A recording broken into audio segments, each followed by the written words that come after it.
The notification pinged while I was transferring another $1,000 to my parents' account. Just a quick Instagram story from my sister London. Nothing unusual there. Except this time the image made my finger freeze mid-scroll. Her perfectly manicured hand draped over the steering wheel of a brand new Mercedes convertible. My name is Patricia, and I've spent the last decade being the responsible daughter.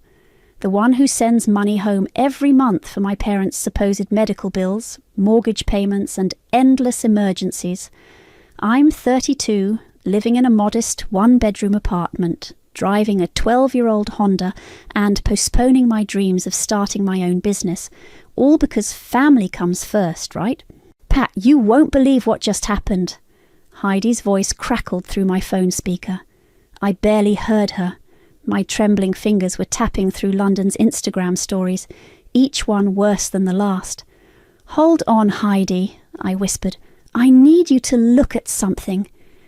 A designer shopping hall in Paris, a beachfront villa in Greece, weekend trips to Milan. Each post tagged with "bar blessed and thankful for parents." "What am I looking at?" Heidi asked after I shared the screen. "My sister's Instagram. The sister whose art supplies I've been helping to fund.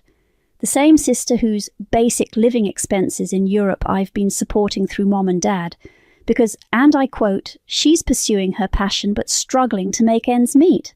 "Oh my God," Heidi breathed. "How long has this been going on?" I scrolled back through the feed. 6 months of luxury posts. 6 months of my parents calling me in tears about medical bills and mortgage payments. 6 months of me eating ramen for dinner so I could send them extra money. My phone buzzed. Mom calling. I put it on speaker. "Patricia, sweetheart," her voice wavered with practiced fragility. "Your father's medication costs went up again, and we're a little short this month." "How much, Mom?" I kept my voice steady, even as my hand clenched around my phone. "Just 2,000. I hate asking, but you know how these things are." Through the speaker, I heard the distinct clink of ice in a glass. The same sound from all those emergency video calls where they sat in their darkened living room, telling me about their financial struggles. Except now I noticed the designer lamp in the background, the new artwork on their walls. "Of course, Mom. Family helps family, right?" My voice didn't even shake. "By the way, how's London doing? Still struggling with her art?" A pause. Too long. "Oh, you know your sister. Always finding her way." I opened London's latest post, time-stamped 2 hours ago. "Off to Florence for a private showing. Mom and Dad are the best sponsors an artist could ask for." "Actually, Mom, it looks like she's doing great. The Mercedes suits her."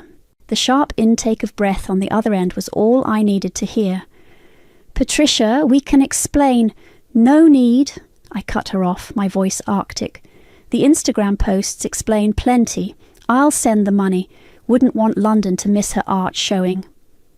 I hung up before she could respond. My hands were shaking as I opened my banking app. 7 years of transfers, hundreds of thousands of dollars. All those nights I worked overtime, all those vacations I never took, all those dreams I put on hold. My phone lit up with a text from London. "OMG, sis! Mum said you're helping with my Florence trip. You're the best. Love you." I stared at the message until the words blurred. Then I opened Excel and created a new spreadsheet. At the top I typed, "The price of being the good daughter." "Heidi?" I picked up my phone again. "Remember that lawyer friend of yours you mentioned? The one who specializes in family fraud cases? I need his number." "I'll do better than that," Heidi replied. "I'll set up a meeting for tomorrow." "Pat, what are you going to do?" I looked at my sister's smiling face in her latest post, at my parents' number still lighting up my phone, at my sad little apartment that I kept because every spare dollar went to them. "I'm going to show them exactly what happens when you mistake kindness for weakness." The next notification was another text from London. "Shopping for the perfect outfit for Florence. Think Mom and Dad will help me get the Gucci dress." I smiled as I typed my response. "Don't worry, sis, you'll get exactly what you deserve." My phone rang at exactly 7:30 p.m, right on schedule for my parents' weekly guilt trip. I let it ring twice, using those seconds to steady my breathing, before answering. "Patricia!" Mom's voice dripped with excitement. "We have the most wonderful news." I pressed my phone against my ear, curled up in my worn office chair, and waited.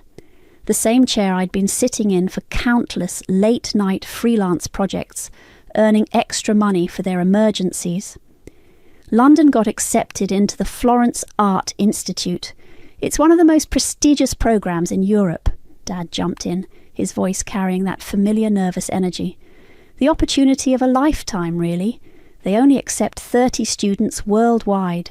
"That's amazing," I said, keeping my voice neutral. "Must be expensive." A pause. I could practically hear them exchanging glances through the phone.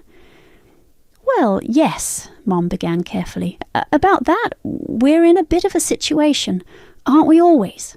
The words slipped out before I could stop them. "Patricia," Dad's voice took on that wounded tone I'd heard so many times before. "You know we wouldn't ask if it wasn't important. This could change your sister's entire future." I opened my laptop, pulling up the spreadsheet I'd been working on all week. "How much?"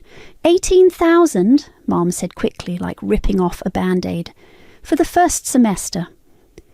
I typed the number into my spreadsheet, right below the total I'd already sent them, 286,743 over 7 years. "That's a lot," I said. "We know it's asking a lot, sweetheart," Mom's voice softened. "But London's work is finally being recognised. Did you see the pieces she posted on Instagram?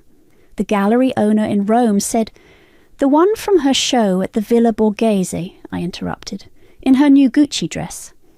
Another pause, longer this time. "Oh, you saw that?" Mom's voice wavered slightly. "That was a special occasion. London needed to make the right impression." "Right," I said, scrolling through my bank statements.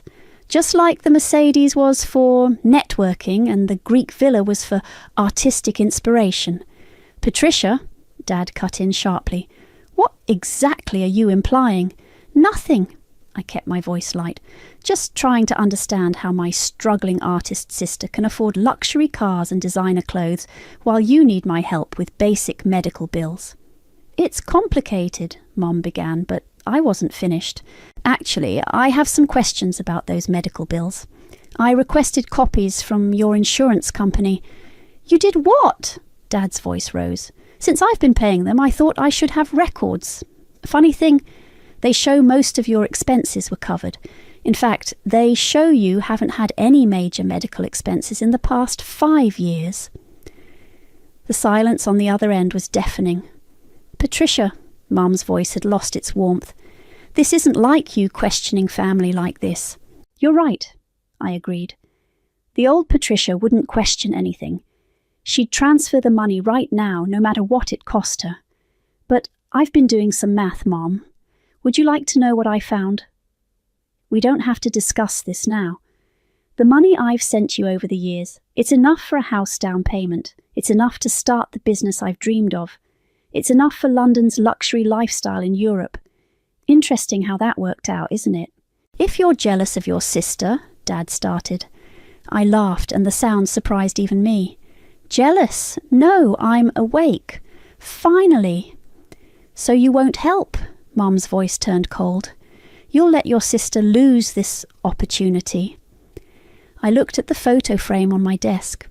Me at college graduation, bright-eyed and ambitious, before the years of family emergencies ground those ambitions to dust.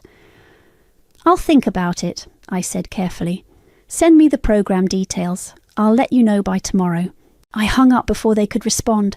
My hands were shaking as I opened a new email and began typing. To titus.stanleylawfirm.com. Subject: Financial Fraud Consultation Attachment. Barnes Honjar Family Transactions.XLSX. Dear Mr. Stanley, Heidi Griffin gave me your contact information. I need legal advice regarding systematic financial exploitation by family members. I've attached 7 years of documented transfers and evidence of misrepresentation. I'm ready to take action. Regards, Patricia. My phone buzzed with a text from London. Mum said you're being weird about the Florence thing. Don't be such a buzzkill, sis. I added the text screenshot to my evidence folder and named it Exhibit A, The Last Straw. They played me, didn't they? I pushed my untouched coffee across Heidi's kitchen table, spreading bank statements between us like tarot cards, telling a future I didn't want to see. Played you? Heidi snorted, sorting through the papers. Honey, they straight up scammed you. Look at this, $3,000 for emergency dental work in March. Same week your mum posted about their Napa Valley wine tour. Keep going, I said, pulling up my phone's notes. I've started tracking the patterns. Heidi grabbed another stack of statements. $5,000 for property taxes in June, while London was posting yacht pictures in Monaco. $4,000 for car repairs in August, right when she got that Mercedes. My phone buzzed. Another text from Mum. Patricia, please call us. We need to discuss London's tuition payment timeline. Block them, Heidi said firmly, reaching for her laptop. At least until we finish this audit. Now, let me show you something interesting. She pulled up London's Instagram profile on her computer.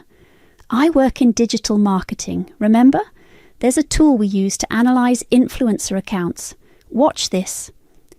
A dashboard appeared showing London's posting patterns, engagement rates and tagged locations. See these sponsored posts? Heidi pointed to several luxury hotel tags. Your sister's been getting paid for promotional content. These deals typically range from $5,000 to $10,000 per post. I felt the blood drain from my face. So while they were begging me for money, she was making it, a lot of it. Heidi's fingers flew across the keyboard. Based on these metrics, I'd estimate she's pulled in at least $100,000 from social media alone this year. The doorbell rang, making us both jump. Heidi checked her security camera feed. Right on time, she smiled.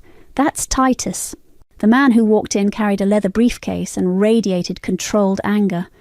He took one look at the papers spread across the table and set his jaw. Heidi filled me in, he said, pulling up a chair. But seeing these numbers, this is worse than I thought. Can anything be done? I asked. Titus pulled out a legal pad. Oh, we're going to do plenty. First, tell me everything. Start with the first time they asked for money. For the next hour, I walked them through 7 years of manipulation. Every tearful phone call, every guilt trip, every promise of repayment that never came. Here's what we're dealing with, Titus said finally, tapping his notes. Financial exploitation, fraudulent misrepresentation, and possible identity theft if they used your information for any loans. Plus, there's a paper trail showing systematic transfer of your funds to support your sister's lifestyle under false pretenses. Identity theft? I echoed. Check your credit report, he advised. People who do this often escalate to opening accounts in family members' names. Heidi was already pulling up the credit monitoring site. My hands shook as I logged in.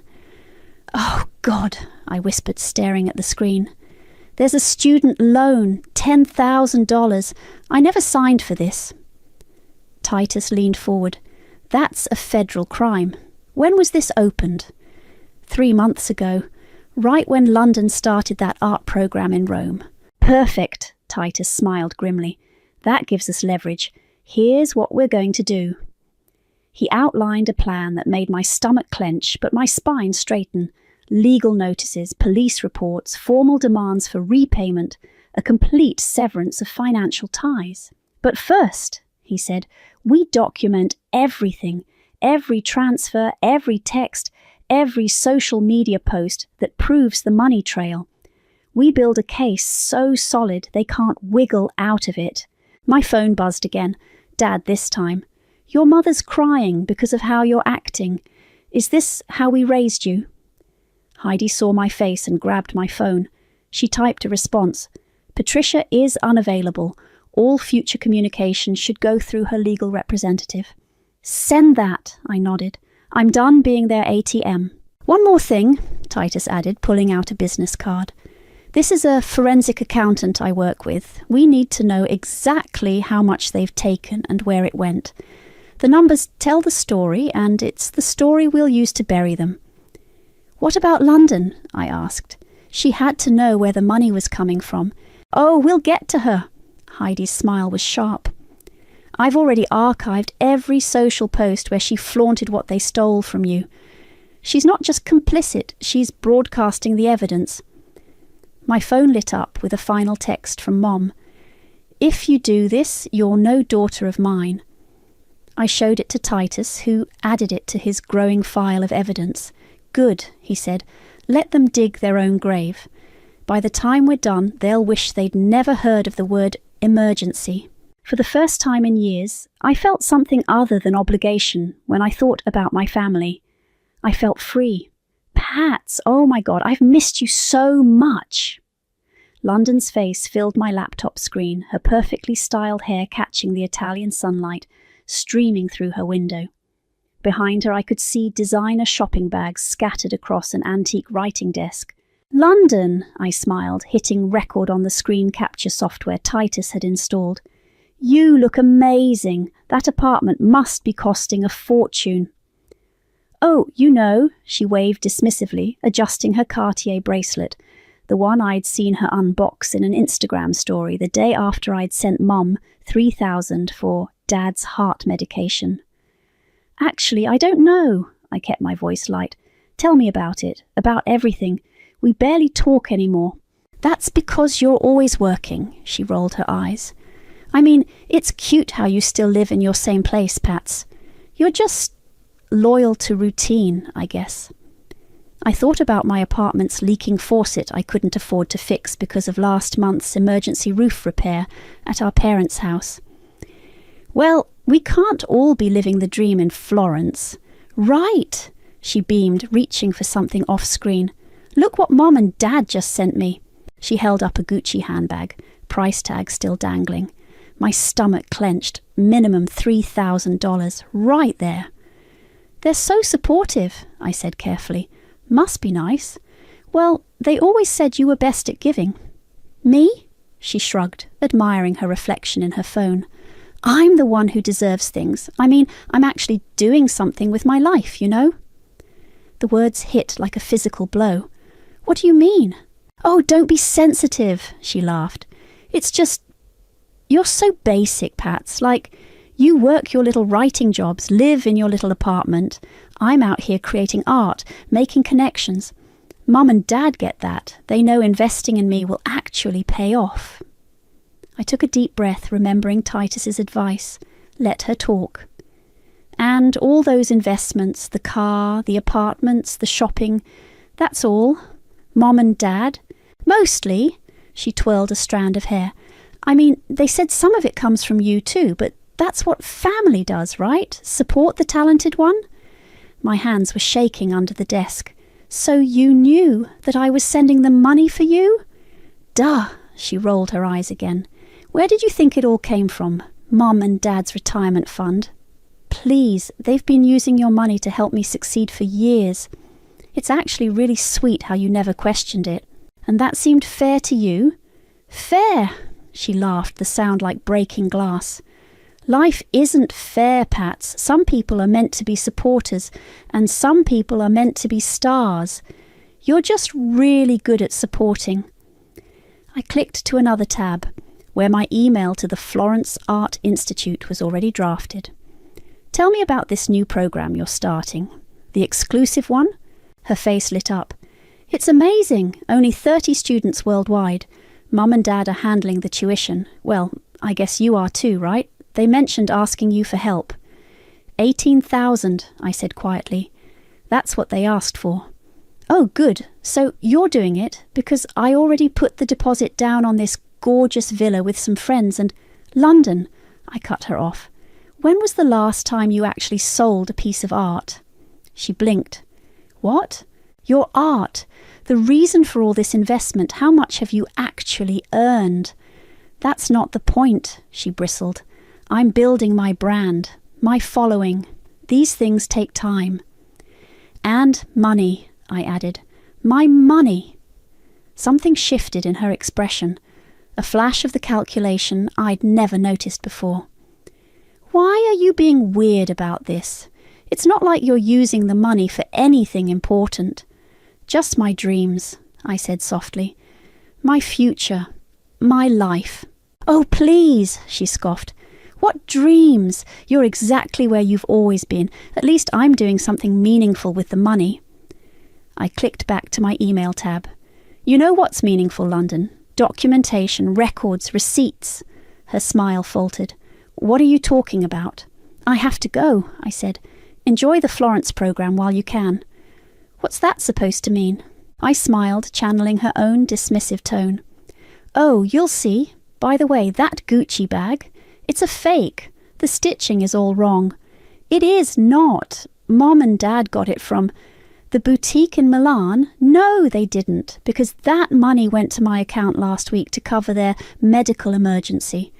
They bought it from a street vendor. Just like everything else about this situation, it's a cheap imitation of something real. I ended the call while she was still spluttering. Then I sent the email to the Florence Art Institute, attaching proof of the fraudulent loan applications and financial misrepresentation. My phone immediately lit up with a text from London. What did you just do? I blocked her number and opened my laptop to start drafting the legal complaints Titus had prepared. Time to show my sister what basic really looks like. Are you sure about this? Heidi asked, watching me sign the last page of Titus's carefully prepared documents. Watch, I said, pulling up my banking app. I transferred exactly $1 to my parents' account with a memo that made Titus smile. Final payment for services rendered. See attached legal notice. The certified letter sat on my desk, thick with documentation. 7 years of bank statements, screenshots, text messages, and a detailed itemization of every dollar they'd taken under false pretenses. Total amount, $286,143. Send it, I nodded to Titus. He picked up the letter, heavy with the weight of broken trust. Once this goes out, there's no going back. They'll receive it tomorrow morning. Perfect timing, Heidi said, checking her phone. London's latest Instagram story shows her shopping for first day of art school outfits. She has no idea what's coming. My phone buzzed, Mom calling again. I declined it and opened my email instead. The response from the Florence Art Institute was already there. Dear Miss Patricia, thank you for bringing these financial irregularities to our attention. We take fraud very seriously. We will be conducting a full review of the application and funding sources. They're going to find the fraudulent loan, Titus said. The one they took out in your name. That alone is enough to get her expelled. I nodded, then clicked send on 3 more emails we'd prepared. To my parents' country club, documenting their financial fraud. To their mortgage company, reporting suspected loan fraud. To the police, formally reporting identity theft. Now we wait, Titus said, gathering his papers. They'll receive the legal notice tomorrow at 9 a.m. Expect chaos by 9:01. Right on cue, my phone lit up with a text from London. Mom's crying because you won't answer her calls. Why are you being such a bitch? I showed it to Heidi, who'd been documenting everything. She added it to our evidence file, then helped me draft a response. All communication must go through my attorney. His contact information will be delivered tomorrow morning. Please direct your concerns to him. Ice cold, Heidi grinned. I love it. The next morning I sat at my desk with a cup of coffee, watching the clock tick toward 9 a.m. Heidi had stayed over, and Titus was on standby. 9:01 a.m., 3 missed calls from Mom. 9:02 a.m., 2 from Dad. 9:03 a.m., a string of texts from London. You can't do this to us. We're family. Do you know what this will do to my future? 9:15 a.m., an email from Mom. Subject line, how could you? Patricia, how dare you send this disgusting legal threat after everything we've done for you? We raised you, supported you, loved you, and this is how you repay us. by trying to destroy your sister's dreams. Your father is beside himself. If you don't withdraw this ridiculous letter immediately, you'll regret it. Think about what you're doing to this family. Mum." I forwarded it to Titus, who responded immediately. "Perfect. Their threatening response strengthens our case. Don't reply." 9:30 a.m. A notification from Instagram. London had posted a story. When toxic family members try to ruin your life because they're jealous of your success. I screenshot it and sent it to Titus. 10:12 a.m. The doorbell rang. Dad was there. "Don't open it," Heidi warned, checking the security camera. "Let me handle this." She opened the door just enough for the chain to catch. "Mr. Barnes, Patricia is not available. Any communication needs to go through her attorney." "This is ridiculous," he shouted.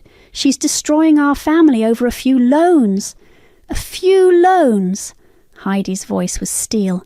"Try nearly $300,000 in fraudulent transfers, identity theft, and documented deception. Leave now, or we'll add harassment to the charges." He left, but not before shouting, "You've always been jealous of your sister. You're nothing but a bitter, jealous failure." I sat at my desk, hands steady, as I typed one final email. To florence.artinstituteedu. Itai subject. Additional documentation attachment. Identity pasture theft police report.pdf. To whom it may concern, following my previous email, I'm attaching the police report regarding the fraudulent loan taken out in my name to fund London Barnes's tuition. I'm also copying the relevant authorities who are investigating this case. Regards, Patricia. My phone buzzed one last time, a text from Mom. "How could you do this to your family?" I smiled, remembering London's words. "Some people are meant to be supporters, and some people are meant to be stars." "No, Mom," I whispered, blocking her number. "How could you do this to me?" The Florence Art Institute's response came exactly 1 week after I sent the police report. I was having coffee with Malachi, the owner of the local business incubator space, when the email arrived. "They expelled her," I said, scanning the formal notice. "Effective immediately." Malachi leaned over to read. We'd been meeting regularly since I'd started exploring the idea of finally launching my own business. He'd become something more than a mentor, but we were both taking it slow.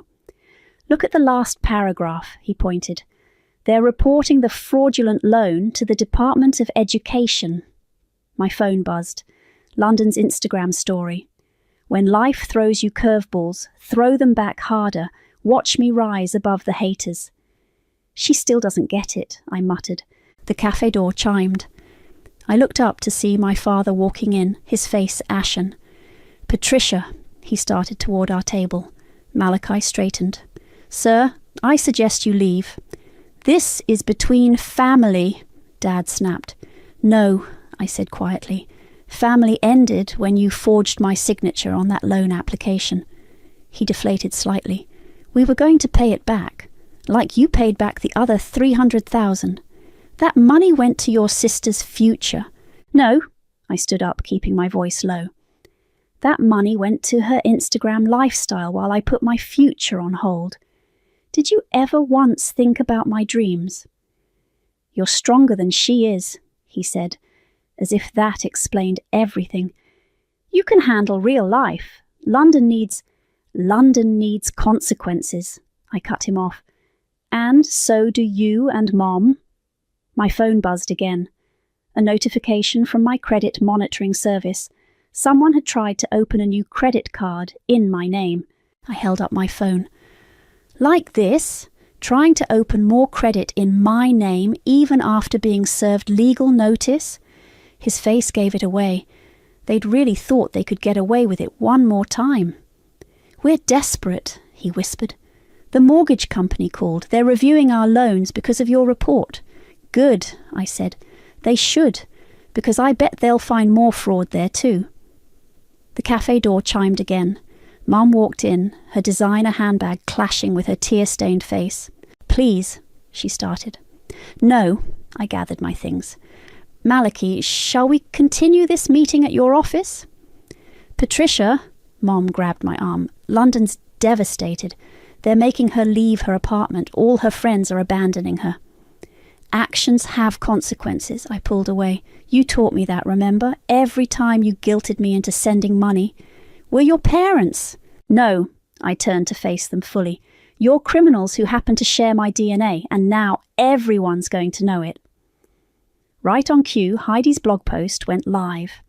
My phone started pinging with notifications as the story spread. Family financial fraud.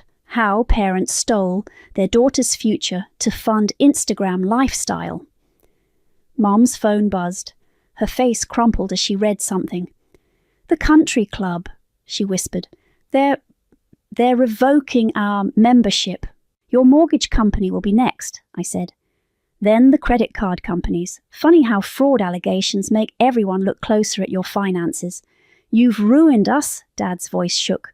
No, Malachi stepped in. You ruined yourselves. Patricia just stopped enabling it. My phone lit up with a FaceTime request from London. I answered, putting it on speaker. How could you? She screamed, her perfect makeup streaked with tears. They're making me leave the program. My friends won't talk to me. All my sponsorships are cancelling. Karma's interesting that way, I said calmly. I'm your sister. No, I corrected her. You're a spoiled brat who helped our parents commit fraud. Hope those Instagram posts were worth it. I hung up and turned to my parents. The police will probably contact you soon about the identity theft. I'd suggest getting a lawyer. We can't afford one, Mom whispered.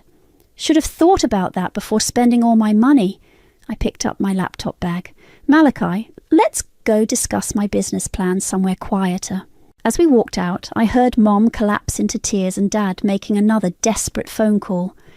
Their carefully constructed house of cards was falling, and they had no one left to prop it up. My phone buzzed one last time, a text from London. I'm going to tell everyone what a horrible person you are. I showed it to Malachi, who shook his head. She still thinks this is about social media drama, he said. No, I replied, blocking her number for good. She thinks this is about her. She hasn't realised yet that it's about justice. We walked to his office, leaving my parents behind in the cafe, surrounded by the ruins of their fraud-fueled fantasy. Your story just hit 50,000 shares, Heidi announced, scrolling through her analytics dashboard. The comments are wild. Listen to this one. If my parents stole $300,000 from me, they wouldn't just be getting legal papers, they'd be getting a one-way ticket to jail. We were sitting in Malachi's business incubator space, where I'd finally started working on my branding agency business plan. 3 weeks had passed since the legal notices went out, and the dominoes hadn't stopped falling. Speaking of jail, Titus walked in, waving a folder. The police want to move forward with identity theft charges, but that's not even the best part. He spread several documents across the table. The mortgage company's audit found 5 different instances of fraud. They're foreclosing. Your parents have 30 days to vacate their house. My phone buzzed. A news alert about London. Ever since Heidi's blog post went viral, my family's downfall had become something of a social media spectacle. London's GoFundMe page got taken down, I read aloud. Apparently, someone reported it for fraudulent claims. Heidi raised her hand innocently. She tried to claim she was the victim of familial financial abuse. The irony was too much. Malachi joined us, carrying coffee for everyone. Have you seen her latest Instagram post? She's selling her designer bags at consignment shops. I pulled up her profile. Her follower count had dropped from 100,000 to barely 5,000. Her latest post showed her standing in front of a small apartment building, caption reading, "Sometimes you have to start over, but watch me rise like a phoenix." That's her new place, Titus noted. Studio apartment in a not-so-great part of town, very different from her luxury villa in Florence. What about Mom and Dad? I asked. Heidi pulled up another screen. According to local listings, they're moving into the Pine Grove apartments. You know, the complex behind the mall? I knew it. basic 2-bedroom units, nothing like their sprawling house with the pool they'd maintained using my money. The country club membership cancellation hit them hard, Malachi added. Your mum's bridge club friends are apparently pretending they don't know her anymore. My phone rang, an unknown number. I put it on speaker. Patricia, it was Dad. Please, we need to talk. Any communication needs to go through my attorney, I recited. We're losing everything, his voice cracked. The house, our friends, our reputation. London's back home, sleeping on our couch. We can't help her anymore. Sounds like consequences, I replied. We're your parents. You can't just... Actually, I can. And I did. How's that loan fraud investigation going? He hung up. Titus smiled grimly. They'll be lucky to avoid jail time. The identity theft charges alone. Look at this. Heidi turned her laptop around. A local news website was running the story. Social media influencer families fall from grace. A tale of fraud and betrayal. They interviewed their neighbours, she continued. Apparently, your parents have been lying to everyone for years about where their money came from, called themselves successful investors. Well, they did invest, I said dryly, in London's Instagram lifestyle, using my money.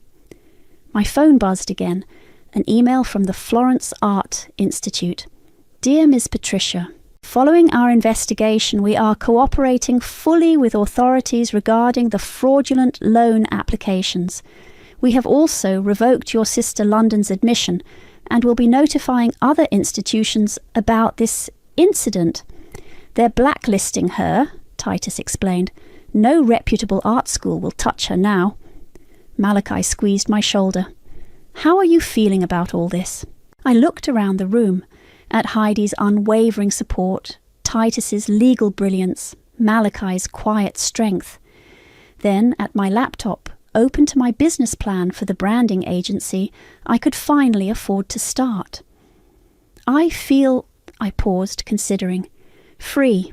A final notification popped up. London had tagged me in a post, a throwback photo of us as kids with a long dramatic caption about betrayal and forgiveness. Still trying to control the narrative, Heidi snorted. Let her! I closed the laptop. She can post all she wants. The truth is, in the bank statements, the legal documents, and the police reports. Speaking of truth, Malachi said, ready to look at some office spaces for your agency? I stood up, leaving my phone and all its notifications behind. Lead the way. Behind me, I could hear Heidi reading another comment from her blog. Best revenge story ever. She didn't just get mad, she got even with receipts. She wasn't wrong, but the best revenge wasn't watching them fall. It was finally being able to rise. Ready for the big reveal? Malachi held the door open to my new office space. The morning sun streamed through floor-to-ceiling windows, illuminating the modern furniture and sleek design elements we'd chosen together. Heidi bounced in behind me, carrying a bottle of champagne. First client meeting in an hour. How are those butterflies?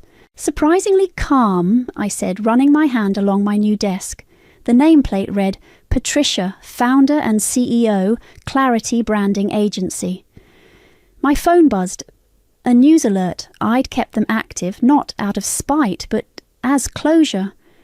Local couple pleads guilty to financial fraud, I read aloud. My parents took a plea deal. 6 months house arrest, 5 years probation, and full restitution. Titus strode in, legal papers in hand. Plus, they're barred from taking out any loans or credit cards for 10 years. Where will they serve the house arrest? Heidi asked. Their new 1-bedroom apartment, I replied, the one they had to downsize to after the foreclosure. Malachi started setting up for the client meeting. Have you heard from London?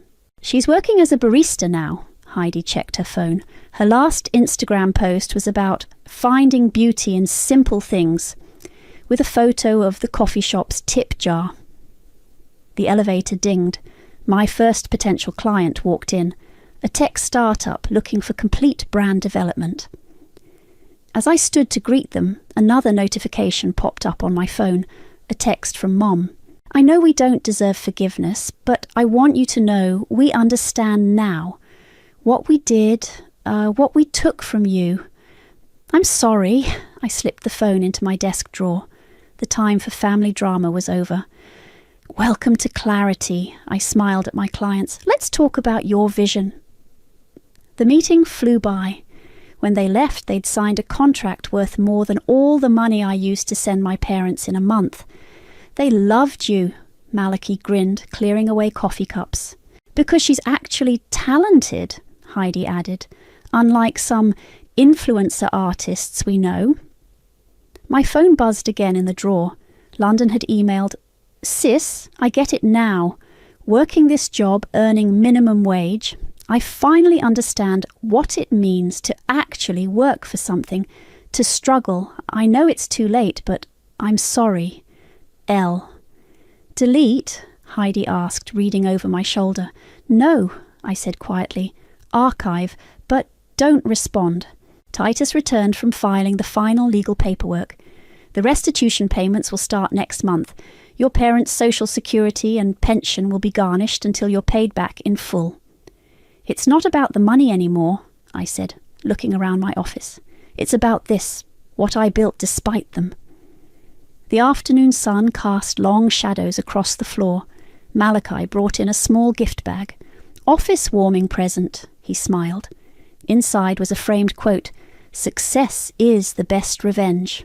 Almost right, I said, setting it on my desk. But success isn't revenge at all. It's liberation. My laptop pinged. 3 new client inquiries. Heidi, now my head of digital strategy, was already pulling up their information. Look at this, she grinned. They found us through that viral post about your story. They say they want to work with someone who understands authenticity and truth in branding. I laughed at the irony. My family's betrayal actually helped launch my business. Speaking of launches, Malachi pulled out a calendar. The Small Business Association wants you to speak next month. Topic: Overcoming Financial Abuse to Build Your Dreams. Book it, I nodded. Someone needs to hear that story. The day wound down. Heidi left to prep our social media strategy. Titus headed out to file the final restitution paperwork. Malachi lingered, straightening pictures on the walls. Having regrets? He asked softly. I looked at my phone one last time. Mom, Dad, and London's messages sat unanswered. Their attempts at apology, understanding, reconciliation, all too late. No, I said, turning off my phone. They taught me something valuable in the end. What's that? That some people will drain you dry in the name of love, and sometimes the strongest thing you can do is walk away. He took my hand. Ready to go home? I grabbed my keys to my office, my business, my future. All mine, earned through work and truth, not manipulation and lies. Actually, I smiled, I am home. Outside my office window, the city lights began to twinkle on. Somewhere out there, my family was learning to live with the consequences of their actions. But in here, in this space I'd created, their power over me had finally completely evaporated. I didn't forgive them. I didn't need to. I just stopped letting them matter.